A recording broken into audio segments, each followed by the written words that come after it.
नमस्कार दर्शक बंधु आपण को पुणी थे आलोचना स्वागत करुच्ची आपण मानकर प्रिय यूट्यूब चैनल ओडिया साहित्य आलोचना को।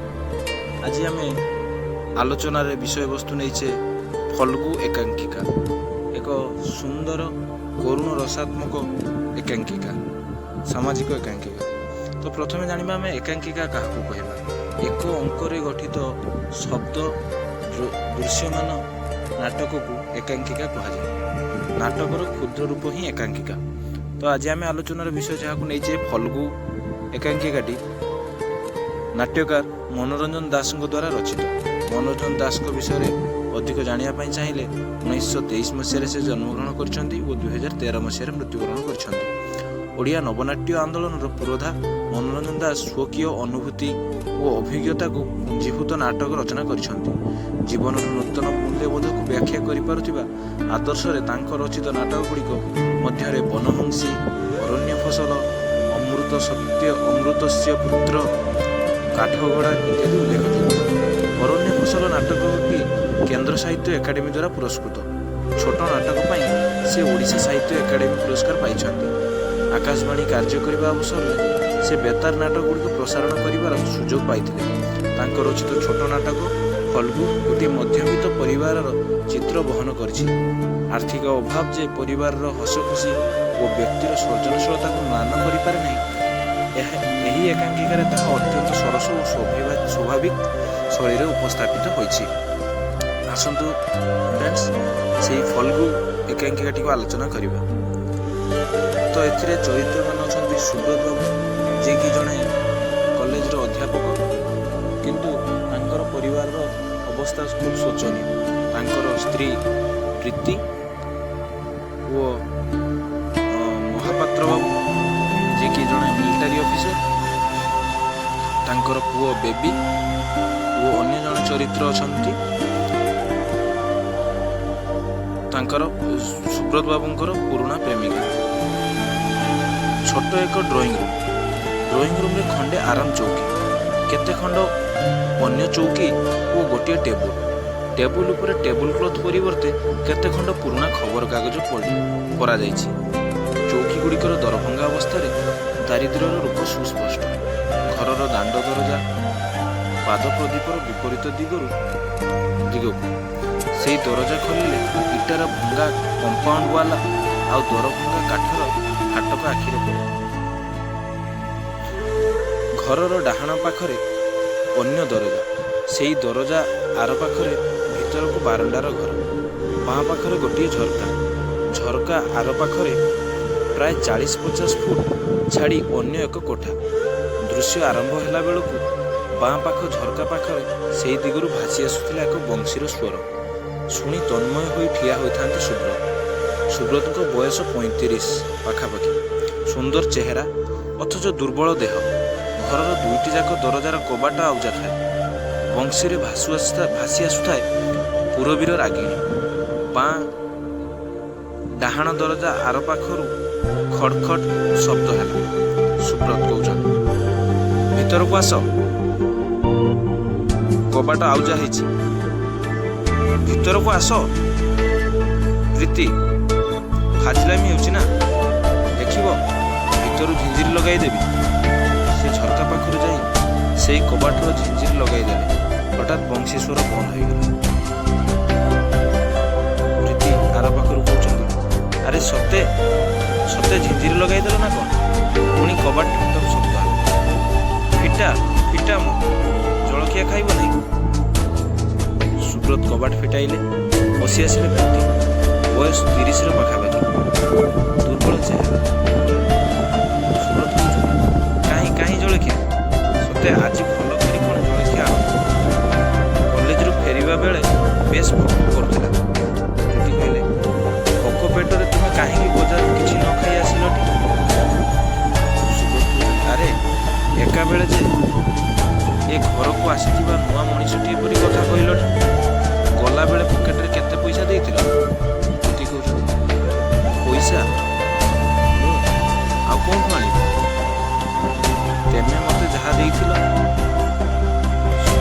छाड़, आनिल कौन करिछ? ଗଲାବେଳେ ପରା କହିଥିଲି ଓଟା ନାହିଁ।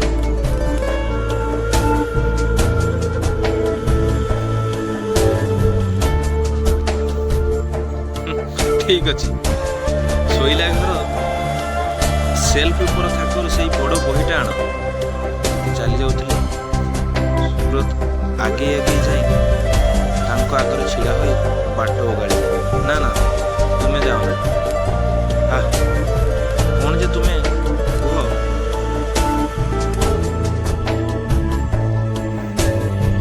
ସୁବ୍ରତ ବାବୁ କହୁଛନ୍ତି, 8 ବର୍ଷର ବିବାହିତ ଜୀବନ ପରେ 2ଟି ପିଲାର ମା ହୋଇ ତୁମେ ଜାଣିପାରିଲ ନାହିଁ କ'ଣ ମୁଁ ଏ ପ୍ରୀତି?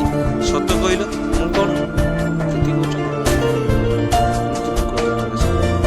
ଚିନୁ ଖାଇବ କ'ଣ? ସକାଳୁ ଗଉଡ଼ ଦୁଧ ଦେଇନାହିଁ, ଜାଣିଛ ତ?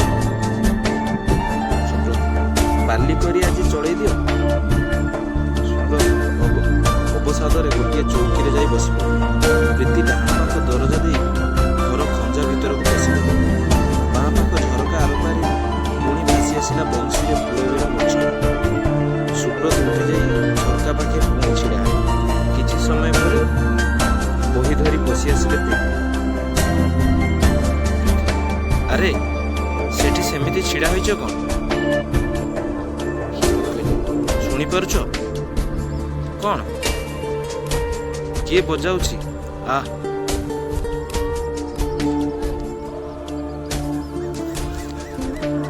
ମୋର ଗୋଟେ ବଇଁଶୀ ସ୍ୱର ଦରକାର ଥିଲା, ଏଇଟା ବଇଁଶୀ ସ୍ୱର ହେଇଗଲା।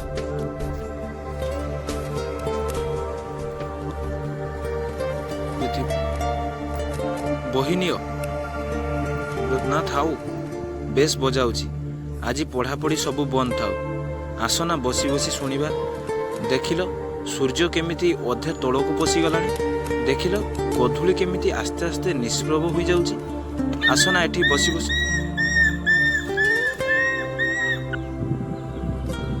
ହଠାତ୍ ଯେ ବନ୍ଦ କରିଦେଲା, ଭଲ କରିଛି। ପ୍ରୀତିଙ୍କୁ ଅନେଇଲେ। ପ୍ରୀତି ନିର୍ବୋଧ ପରି ଚାହିଁ ରହିଥାନ୍ତି। କାନରେ କ'ଣ ପୁରେଇଛ? ପ୍ରୀତି କହିଲ ବାଲି। ବାଲି? ହସି ହସି ବାଲି? ବାଲି ନୁହେଁ, ଜଳଖିଆ। ଜଳଖିଆ ପୁରାଇ ମୋ ସାଙ୍ଗେ ଫାଜିଲାମି କରୁଛ ନା? କାଢ଼ ନା କ'ଣ କାନିରେ ହାତ ମାରି। ମୁଢ଼ି କେଉଁଠୁ ଆଣିଲ? ପ୍ରୀତି କହୁଛନ୍ତି, ମୁଢ଼ି ନୁହେଁ, ଚାଉଳ 2ଟା ଭାଜି ଦେଇଛି। ସେଇ ଭଲ ହେବ। ପ୍ରୀତିଙ୍କ କାନିରୁ ମୁଠାଏ କାଢ଼ି, ବାଃ ତେମେ ବି କମ୍ ରୋମାଣ୍ଟିକ ନୁହେଁ। ମନ ଜାଣି ତେଲ ପିଆଜ ମିଶାଇ ଆଣିଛ। ଏ ଲୁଣ ଦେଇନା। ଇସ୍, ଭୁଲି ଯାଇଛି।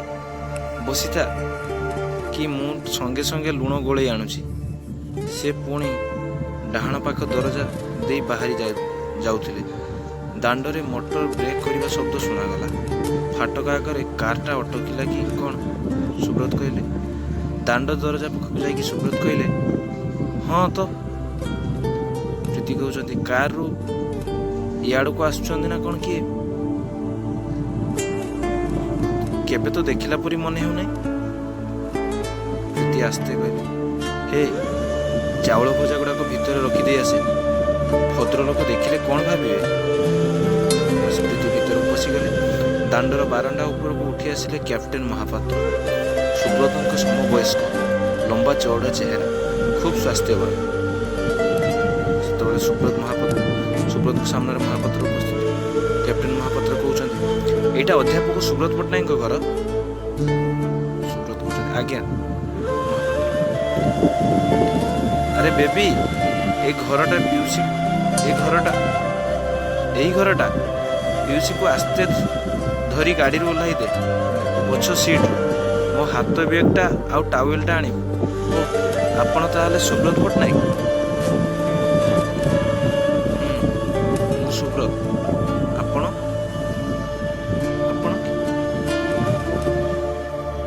ଘର ଭିତରୁ ନିର୍ବିକାର ଭାବରେ ପଶି ଆସିବ। ଦୂରାନ୍ତର, ଅପରିଚିତ, ଅତି ନିକଟର, ଅଥଚ ଅତି ଦୂରର।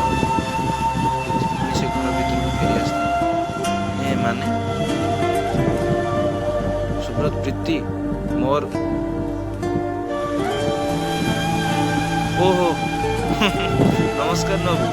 ଆରେ ମୁଁ ବଡ଼ ହୋଇଗଲିଣି। କୁହନ୍ତୁ ତ କେଉଁଠୁ ପରିଚୟଟା ଆରମ୍ଭ କରିବି? ବେଶ ଯେଉଁଠୁ ପରିଚୟର ଆରମ୍ଭ ସେଇଠୁ ଆରମ୍ଭ କରେ। ସଂକ୍ଷେପରେ ମୁଁ ପୂର୍ବିଙ୍କର ସ୍ୱାମୀ। ସୁବ୍ରତ କହିଲେ, ଆପଣ କ୍ୟାପ୍ଟେନ୍ ମହାପାତ୍ର?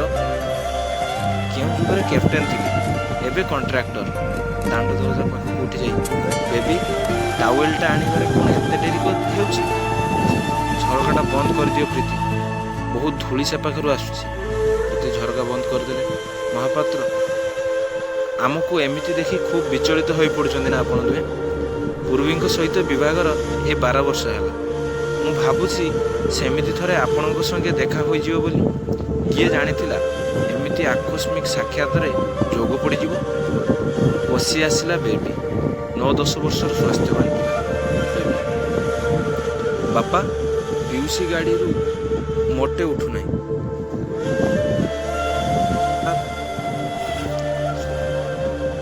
ମାଡ୍ରାସରୁ ଆସିଲେ?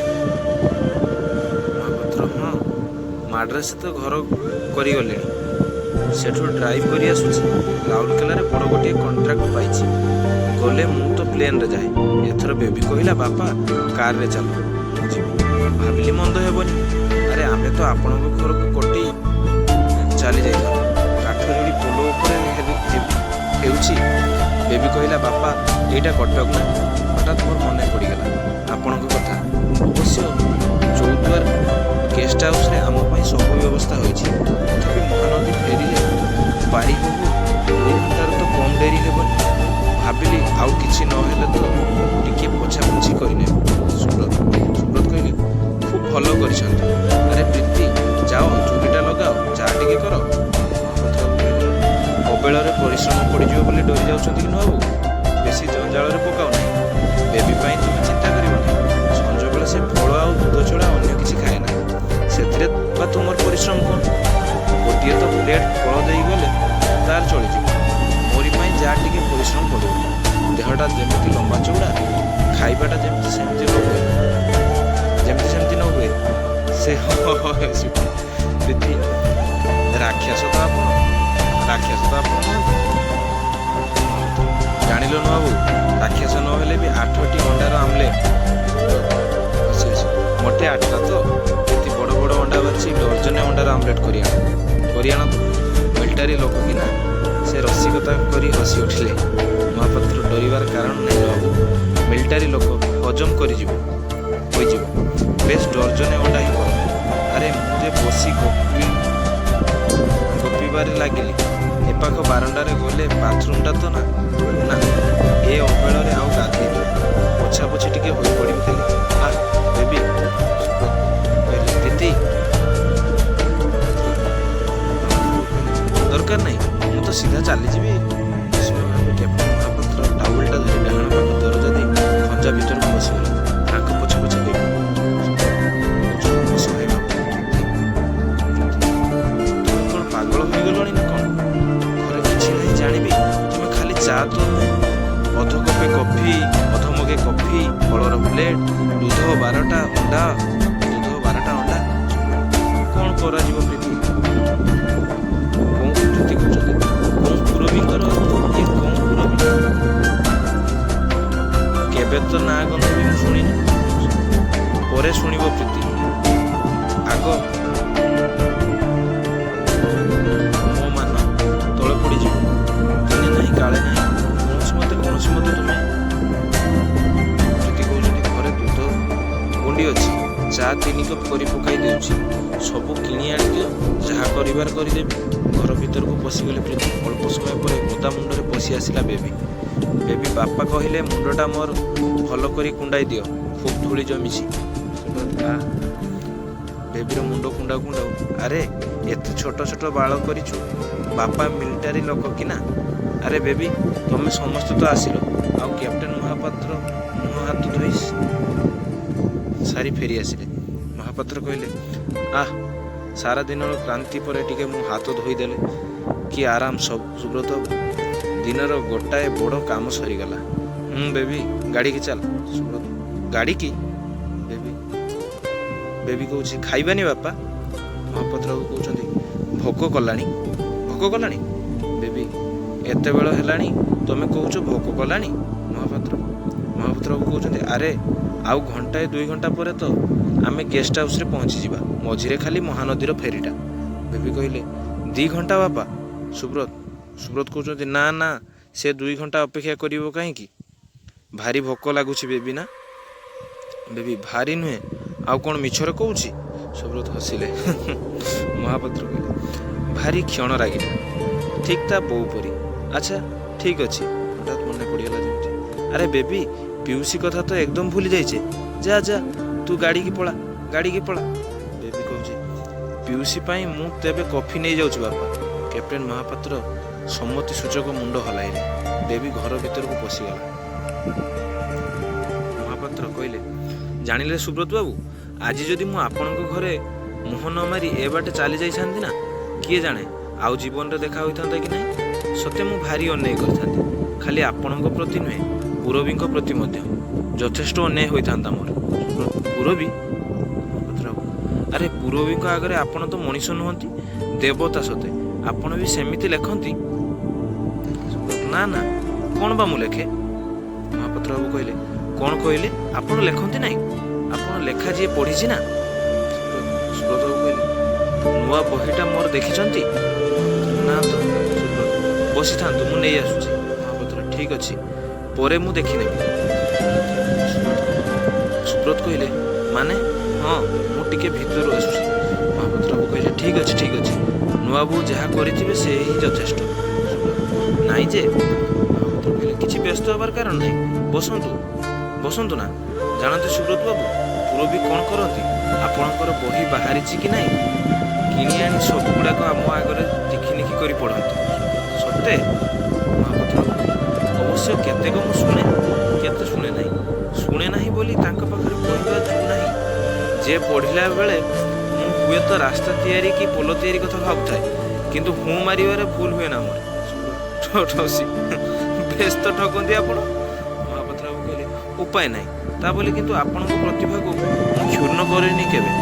ଆପଣଙ୍କର ଯେଉଁ ପ୍ରତିଭା ନା, ଘଣ୍ଟା ଉପରେ ଆଖି ପଡ଼ିଗଲା। କିଛି ହୋଇଯାଇ ପାଟି କରି ଛିଡ଼ା ହୋଇଯାଇ ପାଟି କରି ବେବି ଆରେ ମହାନଦୀର ଫେରି ଯେ ପାରିବାର ନାହିଁ, 6:30 ବନ୍ଦ। ମାଇଁକି କହ ଯେମିତି ହେଲା ସେମିତି ଅନ୍ତତଃ କଫିଟା ତ ହେଇଥିବ। ସୁବ୍ରତ ବାବୁ କହିଲେ କି ଆଶ୍ଚର୍ଯ୍ୟ ଲୋକ ଆପଣ, ପହଞ୍ଚିଲେ ଯେମିତି ହଠାତ୍, ଉଠି ଛିଡ଼ା ହୋଇଲେଣି ସେମିତି ହଠାତ୍। ଉପାୟ ନାହିଁ, 30 ମିନିଟ୍ ଭିତରେ ସବୁ ସାରି ନଈକୂଳରେ ପହଞ୍ଚିବାକୁ ପଡ଼ିବ, ନଇଲେ ବେବି କହୁଛି ରୁମାଲରେ ପୁଳାଏ ଅଣ୍ଡା ଧରି ପଶି ଆସି। ବାପା ଆମକୁ ଛାଡ଼ିଦେବାକୁ ମାଇଁ ମୋତେ ରାଜି ନୁହନ୍ତି, ହେଲେ ମୋତେ କ'ଣ ମାଇଁ ପାରିବେ? ଭାଙ୍ଗିବାକୁ ଯାଉଥିଲେ 12ଟା ଯାକ ଅଣ୍ଡା ମୁଁ ଛଡ଼େଇ ଆଣିଛି। ଭଲ କରିଛୁ, ଆମଲେଟ୍ ପଛେ ନହେଲା କଞ୍ଚା ଅଣ୍ଡାରେ ମୋର କାମ ଚଳିବ। ପ୍ରୀତି ପଶି ଆସିଲେ, ଟ୍ରେରେ ଗୁଡ଼ାଏ ଫଳ ଆଉ କଫି। କ'ଣ ଏସବୁ ହେଉଛି? ଅଣ୍ଡାଟା ଆମଲେଟ୍ କରିବାକୁ ବି ଦେଲନି? ସୁବ୍ରତ ବିସ୍ମିତ ପ୍ରୀତି ତେମେ ଭାରି ସ୍ମାର୍ଟ ନବୁ। ଆରେ ଏତେ ଫଳ କ'ଣ ହେବ? ଠିକ୍ ଅଛି। ଆରେ ବେବି ବ୍ୟାଗ୍ରେ ପୁରା ଗାଡ଼ି ଯାକ ବସି ଖାଇବୁ। ହେଲେ ନୂଆବୁ କଫି ଗୁଡ଼ାକ କପ୍ରେ ଢାଳିଦେଲ। ଆଚ୍ଛା ମୁଁ ନିଜେ ତିଆରି କରିଦେଉଛି। କ୍ୟାପ୍ଟେନ୍ ମହାପାତ୍ର କଫି ତିଆରି କରି ତମେ ନିଅ ନା କପେ ନୂଆବୁ। ବେବି ଯା, ଡ୍ରାଇଭରକୁ କହିବୁ ଗାଡ଼ି ଷ୍ଟାର୍ଟ କରିବ। ବେବି ଚାଲିଗଲା ଘଣ୍ଟାକୁ ଦେଖି। ଆଉ ରହିଲା 25 ମିନିଟ୍। ଆଚ୍ଛା ଅପାର କଫି? ପ୍ରୀତି କହିଲେ ଗାଡ଼ିକୁ ପଠାଇ ଦେଇଛି। କଫି ଖାଇ ନୂଆବୁ ଚମତ୍କାର ହୋଇଛି କଫିଟା, ସମ୍ଭବତଃ ଏଇ ବାଟରେ ଫେରିପାରେ। ଯଦି ଫେରେ ନିଶ୍ଚୟ ଦିନେ ଏଠି ଅଟକି। ଆଚ୍ଛା ନମସ୍କାର ସୁବ୍ରତ ବାବୁ। କ୍ୟାପ୍ଟେନ୍ ମହାପାତ୍ର ଝଡ଼ କରି ବାହାରି ଯାଉଥିଲେ। ଆଚ୍ଛା କ୍ୟାପ୍ଟେନ୍ ମହାପାତ୍ର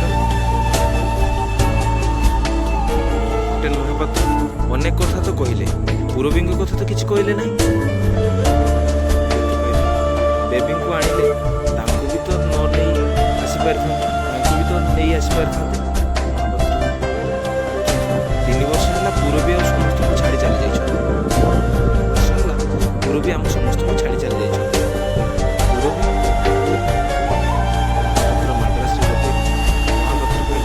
ମାଡ୍ରାସରେ ଗୋଟିଏ କାର୍ ଆକ୍ସିଡେଣ୍ଟରେ ଫାଟକ ପାଖରେ କାର୍ ଷ୍ଟାର୍ଟ ସେହିପରି ରହିଥିଲା। ଆସିଲା ବେଳେ ଭାବିକରି ଆସିଥିଲି, ସଙ୍ଗେ ସଙ୍ଗେ କହିବ ପୁଣି ଭୁଲି ଯାଉଛି। ଆକ୍ସିଡେଣ୍ଟରେ ପୁରବି ହସ୍ପିଟାଲରେ ପଡ଼ିଥାନ୍ତି। ଦିନେ ଏମିତି ସଞ୍ଜ ପାଖରେ କେହି ନଥାନ୍ତି। ମୋତେ ଡାକି କହିଲେ, ଥରେ ସୁବ୍ରତକୁ ଖବର ଦେଇପାରିବ? ଯଦି ସମ୍ଭବ ନ ହୁଏ, ଆଉ ଯଦି ମୁଁ ନ ବଞ୍ଚେ ତାକୁ କହିବ ବିବାହ ପୂର୍ବରୁ ଯେଉଁ ପ୍ୟାକେଟଟି ମୁଁ ତାଙ୍କ ପାଖକୁ ପଠାଇଥିଲି ତାର ଅସମ୍ମାନ ସେ ଯେପରି ନ କରନ୍ତି। ଗୋଟିଏ ଦାୟିତ୍ୱରୁ ମୁକ୍ତ ହୋଇଗଲି। କାରରେ ହର୍ନ ବାଜିଲା। ଆଚ୍ଛା, ସେ ତେବେ ସେ ଝଡ଼ ପରି ବାହାରିଲା। ସୁବ୍ରତ ନିଷ୍ଫଳକ ଦୃଷ୍ଟିରେ ଚାହିଁ ରହିଥାନ୍ତି ସୁବ୍ରତ। କିଛି ସମୟ ପରେ ଗାଡ଼ି ହର୍ନ କରି ଦୂରକୁ ଆଗେଇଗଲା। ଭାରି ଆଶ୍ଚର୍ଯ୍ୟ ଲୋକ ଏ ମହାପାତ୍ର ବାବୁ, ହେଲେ ଭାରି ଅମାୟିକ ଲୋକ। 5 ମିନିଟ୍ ଭିତରେ ଘରଟାକୁ ଆପଣା କରିଦେଲେ। ହୋଇଏ କେବେ ତ ମୋତେ କିଛି କହିନା। କୋଉ ପୁର ବିଏ ଶୁଣୁଛ? କ'ଣ ପରା ପଚାରୁଛି?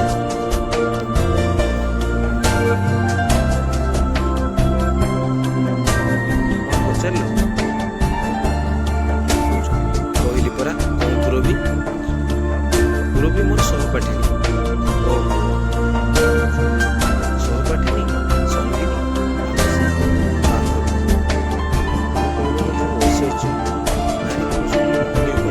ସେଇ ଐଶ୍ୱର୍ଯ୍ୟରେ ସେ ମୋ ଜୀବନ ପାତ୍ର ପୂର୍ଣ୍ଣ କରିଦେଇଥିଲେ। ଜାଣ, ଥରେ ରାଜଘାଟ ରାସ୍ତାରେ ୟୁକାଲିପଟାସ ଏଭିନ୍ୟୁରେ ବୁଲୁ ବୁଲୁ କ'ଣ ସେ ମୋତେ କହିଲେ ସୁବ୍ରତ, ତୁମେ ଲେଖାଲେଖି କର। ପ୍ରୀତି କହୁଛନ୍ତି କାହିଁକି? ତାଙ୍କୁ ତୁମେ ବିବାହ ହେଲନି? ସୁବ୍ରତ, ଅନେକ ହବା କଥା ନ ହୋଇ ରହିଯାଏ ପ୍ରୀତି। ଛାଡ଼ ପ୍ରୀତି, ଅଭିମାନରେ ଛାଡ଼ ନା କ'ଣ? ପାଇଥିଲି ଓ ସେ ଯେଉଁ ପ୍ୟାକେଟ କଥା ମହାପାତ୍ର ବାବୁ କହୁଥିଲେ ନା, କ'ଣ ଥିଲା ସେଥିରେ? ସୁବ୍ରତ କହୁଛନ୍ତି ଛୋଟ ଖଣ୍ଡିଏ ଚିଠି। ଜୀବନର ବାସ୍ତବତାର ସମ୍ମୁଖୀନ ହେବାକୁ ତୁମେ ଆଗଭର ହୋଇପାରିଲ ନାହିଁ ସୁବ୍ରତ। ମୁଁ କିନ୍ତୁ ଭଲ ପାଇବା ନେଇ ଅଭିନୟ କରିପାରିବି ନାହିଁ। ଏଇ ଆମର ଶେଷ ସୁବ୍ରତ। ଅନେକ ଦିନୁ ଆମର ପରିଚୟ ହେଲା ଦିନଠାରୁ ତୁମକୁ କିଛି ଉପହାର ଦେବାକୁ ଭାବୁଥିଲି। ସାରା ଜୀବନ ଯଦି ମୁଁ ତୁମକୁ ପାଖରେ ରହିପାରନ୍ତି, ତୁମକୁ ସାହିତ୍ୟରେ ସ୍ରଷ୍ଟା କରି ଗଢ଼ି ତୋଳିବାରେ ମୁଁ ସର୍ବସ୍ୱ ଢାଳି ଦେଉଥାନ୍ତି। ତା ହେଲାନି। ମୋ ସ୍ମୃତି ତୁମ ପାଖରେ ମୁଁ ଛାଡ଼ି ଯିବାକୁ ଚାହେଁ। ଏଇ କଲମଟି ତୁମ ପାଖକୁ ପଠେଇଲି। ମୋର ଏଇ କଲମଟି ଧରି ତୁମେ ବରାବର ଲେଖିବ। ପ୍ରୀତି, କେଉଁ କଲମ? ସୁବ୍ରତ ବାବୁ କହୁଛନ୍ତି ସେଇ ଗାଢ଼ ନେଳି ରଙ୍ଗର କଲମ। ତୁମେ କ'ଣ ଲକ୍ଷ୍ୟ କରିନା ପ୍ରୀତି, ଯେତେବେଳେ ମୁଁ ଲେଖେ ସେଇ କଲମ ଧରି ଲେଖେ। ସେଇ ଅଦୃଶ୍ୟ ପ୍ରେରଣାରେ ସାହିତ୍ୟରେ ଜୀବନ ମୋର ସାର୍ଥକ୍ୟ ହୋଇଛି। ହଠାତ୍ ପ୍ରୀତି କଇଁ କଇଁ ହୋଇ କାନ୍ଦି ଉଠିଲେ। କ'ଣ ହେଲା? ସେ କଲମ ଆଉ ନାହିଁ। ନାହିଁ? ସେ କଲମ ମୁଁ ଘନଶ୍ୟାମ ବାବୁଙ୍କ ସ୍ତ୍ରୀଙ୍କୁ ଦେଇଛି। ଉଠିଲେ। ପ୍ରୀତି, କୁହ ତ ମୋତେ, କ'ଣ ଆଉ କରିଥାନ୍ତି ମୁଁ? ଘରେ କୁଣିଆ, ତମେ ତ ବରାଦ କରି ଦେଇଗଲ ଗୋଟିଏ ପରେ ଗୋଟିଏ, କଫି, ଫଳ, ଅଣ୍ଡା। ତୁମେ ସେଇ କଲମକୁ ନେଇ ମୁଁ ଘନଶ୍ୟାମ ବାବୁଙ୍କ ସ୍ତ୍ରୀଙ୍କୁ 10ଟା ଟଙ୍କା ମାଗିଲି। କହିଲି ମୋ କାଚ ପଟେ ବନ୍ଧା ରଖି। ସେ କହିଲେ, କାଚ ମୋର କ'ଣ ହେବ? ତୁମ ବାବୁ ଯେଉଁ ନେଳି କଲମଟା ଲେଖନ୍ତି ସେଇଟାକୁ ଯଦି ମଝିଆ ପୁଅ କହିଲା ସେମିତି କଲମଟାରେ ତାର ଭାରି ଆଶା, ତେଣୁ ଯଦି ବିକି ଦିଅନ୍ତା। ପ୍ରୀତି କୁହ ତ ଭଲ, ମୋର ଅନ୍ୟ କ'ଣ ଆଉ ଉପାୟ ଥିଲା? ପ୍ରୀତି ସୁବ୍ରତକୁ ମଚାଇଲେ। ଆଖିରେ ସୁବ୍ରତଙ୍କର ଲୁହ। ମୋତେ କ୍ଷମା କର, ତୁମ ପାଦ ଧରୁଛି, ମୋତେ କ୍ଷମା କର। ଆହତ କଣ୍ଠରେ, ଉଠ ପ୍ରୀତି, ତୁମେ ଠିକ୍ କରୁଛ। ସୁବ୍ରତ କହିଲେ ଆହତ କଣ୍ଠରେ, ଉଠ ପ୍ରୀତି, ତୁମେ ଠିକ୍ କରିଛ, କିଛି ଭୁଲ କରିନ। ସୁବ୍ରତଙ୍କ ଶ୍ୱାସ ରୁଦ୍ଧ ହୋଇଗଲା ପରେ ମନେ ହେଲା। ସେ ଉଠିଯାଇ ବାଁ ପାଖର ଝରକାଟା ଖୋଲିଦେଲେ। ସେହି ଦିଗରୁ ପୁଣି ଭାସି ଆସିଲା ଘନଶ୍ୟାମ ବାବୁଙ୍କର ମଝିଆ ପୁଅ ବଜାଉଥିବା ବଂଶୀର ପୁରବୀର ଝଙ୍କାର। ଧନ୍ୟବାଦ। ଯଦି ଆପଣଙ୍କୁ ଭିଡ଼ିଓଟି ଭଲ ଲାଗିଥିବ ତେବେ ନିଶ୍ଚିତ ଭାବରେ ଲାଇକ୍ କରିବେ, ସେୟାର କରିବେ, ସବସ୍କ୍ରାଇବ୍ କରିବେ। ଚ୍ୟାନେଲ୍ ସବସ୍କ୍ରାଇବ୍ କରିବା ସହିତ ବେଲ୍ ଆଇକନ୍ ଦବାଇବେ।